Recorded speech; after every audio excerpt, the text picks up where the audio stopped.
شروع کرتی ہوں اللہ کے نام سے جو بڑا مہربان نہایت رحم کرنے والا ہے۔ جنابت کے لغوی معنی دور ہونے کے آتے ہیں اور شرعی طور پر حالت جنابت سے مراد وہ حالت ہے جس میں غسل کیے بغیر نماز وغیرہ کی ادائیگی نہ ہو سکے، جیسے احتلام ہو جانے، شہوت سے منی کے نکل جانے یا ہم بستری کرنے سے غسل کرنا واجب ہو جاتا ہے اور غسل کیے بغیر نماز وغیرہ کی ادائیگی نہیں ہو سکتی۔ اس حالت کو حالت جنابت یعنی ناپاکی کی حالت کہا جاتا ہے۔ کم علمی کی وجہ سے لوگ جنبی حالت میں خود کو، اپنے کپڑوں کو، اپنے بستر کو ناپاک سمجھتے ہیں اور کھانے کو، کام کاج کو ہاتھ نہیں لگاتے جب تک کہ غسل نہ کر لیں، اور خواتین بھی بچوں وغیرہ کو دودھ پلانا، کھانے کو ہاتھ لگانا گناہ سمجھتی ہیں، یہ سوچ کر کہ وہ ناپاک ہیں، اور کچھ عورتیں سمجھتی ہیں کہ غسل کے بنا آٹا گوندنے سے بے برکتی ہوگی، حالانکہ شریعت محمدی اس جہالت کا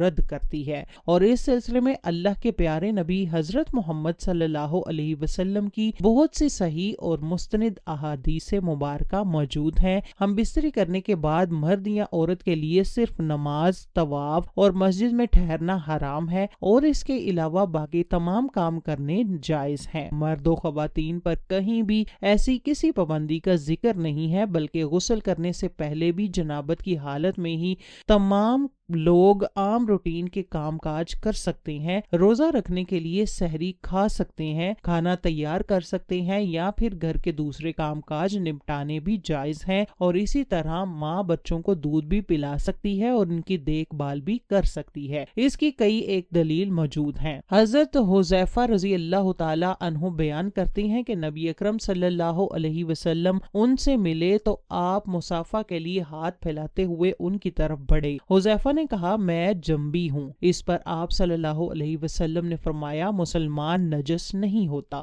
اس طرح کی ایک حدیث مبارکہ بخاری کی حدیث میں ہے، جس میں حضرت ابو ہریرہ فرماتے ہیں کہ ایک دفعہ میں حالت جنابت میں ہونے کی وجہ سے حضور کے سامنے ہونے کے باوجود بھی ان سے نہ ملا، جس پر حضور اکرم نے فرمایا کہ مسلمان ہرگز ناپاک نہیں ہوتا۔ حافظ ابن حجر رحمت اللہ علیہ میں لکھتے ہیں کہ اس حدیث میں اس بات کا جواز پایا جاتا ہے کہ غسل جنابت کو اس کے واجب ہونے کے اول وقت میں تاخیر کی جا سکتی ہے، اور اس کا بھی جواز ہے کہ جنبی شخص اپنی ضروریات پوری کر سکتا ہے۔ ام المومنین عائشہ رضی اللہ تعالی عنہا کہتی ہیں کہ رسول اللہ جنبی ہوتے اور پانی چھوئے بغیر سو جاتے، پھر اس کے بعد اٹھتے اور غسل فرماتے۔ کسی نے حضرت عائشہ سے سوال کیا کہ اے عائشہ، حضرت محمد صلی اللہ علیہ وسلم ہم بستری کر کے نہا لیا کرتے ہیں یا ویسے ہی سو جایا کرتے ہیں؟ حضرت عائشہ فرماتی ہیں کہ نبی اکرم ہم بستری کر کے ویسے ہی سو جایا کرتے ہیں، جب مؤذن رسول فجر کی اذان دینے کے لیے آتے ہیں تو حضرت محمد غسل کر کے جسم کو خشک کرنے کے بغیر ہی مسجد میں تشریف لے جاتے ہیں اور نماز فجر کی جماعت کرواتے، اور میں گھر میں آپ کی آواز سنتی رہتی تھی، پھر آپ روزہ رکھ لیتے تھے۔ کسی نے عامر سے پوچھا کہ کیا یہ روزوں کے مہینے میں ہی ایسا ہوتا تھا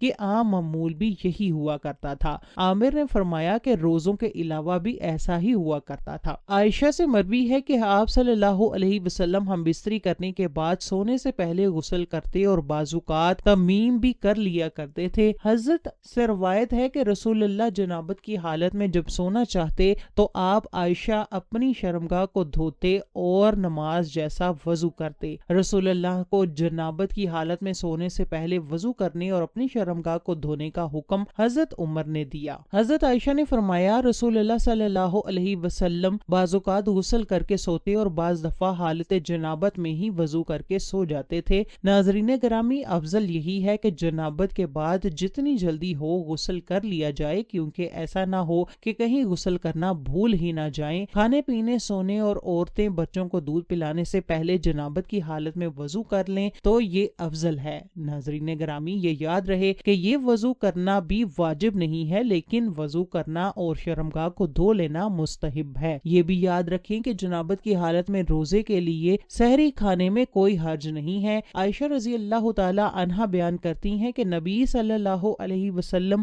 اگر جنبی حالت میں کھانا یا سونا چاہتے تو نماز کے وضو کی طرح وضو کر لیتے تھے۔ وضو کرنا اس لیے بھی افضل ہے کہ نبی کریم نے فرمایا 3 لوگوں کے پاس رحمت کے فرشتے نہیں آتے: کافر کی لاش اور خلوق خوشبو لگانے والا اور جنبی شخص، جب تک وہ وضو نہ کر لے۔ اللہ تعالیٰ سے دعا ہے کہ اللہ تعالیٰ ہمیں دین اسلام کے مطابق زندگی بسر کرنے کی توفیق عطا فرمائے۔